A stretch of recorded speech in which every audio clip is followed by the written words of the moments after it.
He's an up-and-coming star, and then you just buried him.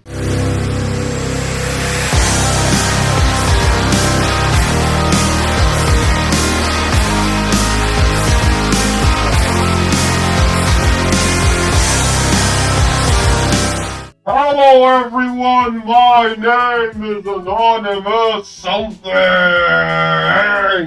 Join the Hood Gang Network today. It only costs $2.99. If you don't want to join the channel though, but you still want to show your love and support to the Hood Gang Network, then there are options below. Super stickers, super thanks, you know the drill. It helps the channel either way. Now on with the video topic. Let's talk about Jey Uso winning the Intercontinental Championship, motherfuckers, on Raw. It wasn't on a pay-per-view, it wasn't on a Big 4 pay-per-view, it was just a random episode of Raw. An episode of Raw, they changed hands, they changed titles on a fucking Monday Night Raw. I guess they're trying to fucking make the crowd think, oh, we should watch Raw every week. We should watch Raw on Netflix every single week because you never know what's going to happen on Raw. We never know what's going to happen on a random episode of Raw if a title changes hands. You know, they're trying to emulate the Attitude Era, you know, the title changing hands on a episode of Raw. Yeah, just like back in the Attitude Era, you remember that shit? Title changes hands or whatever the fuck. So, Intercontinental Championship, Jey Uso, yay! Main event, Jey Uso wins the Intercontinental Championship, beating Bron Breakker. Now, I got mixed feelings for this. Although, yes, good for Jey Uso. He was always a tag team person, you know. I don't ever think of him as a singles competitor. I always think of him as a tag team competitor. He was never a world title material or singles title material. He was always a tag team guy. So yeah, seeing him with a singles title, the Intercontinental Championship, it's a weird feeling, like a breath of fresh air sort of thing. He's finally moving up in the ranks, alright? But here's the thing, motherfucker. What about Bron Breakker? Triple H, what the fuck is this 50-50 booking? It's hurting the other wrestlers. They could have done something else with Bron Breakker. Now I get it, alright? Jey Uso, merch sales, the crowd loves him. Everybody loves him. People are saying yeet. People are cheering for Jey Uso. A lot of people know Jey Uso. Merch sales and all of that cool shit. Jey Uso is making the WWE a lot of money. But here's the thing, you are hurting Bron Breakker.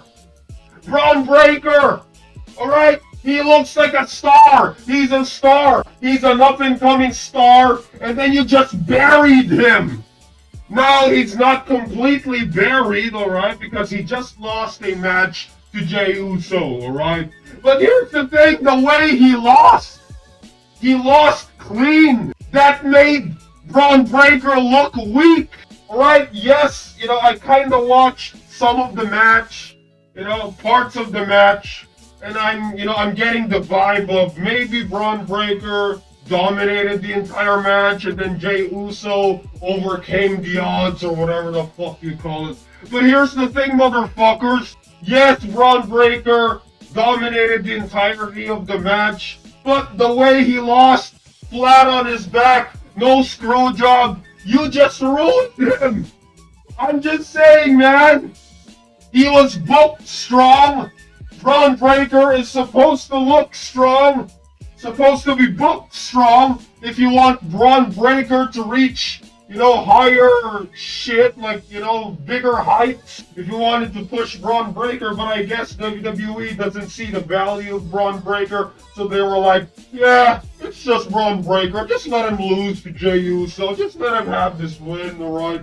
Have him lose, we don't give a shit about Bron Breakker. I think that's what happened backstage. They really don't give a fuck about Bron Breakker, so they just let him lose cleanly, and that's it. Bye, Braun Breaker.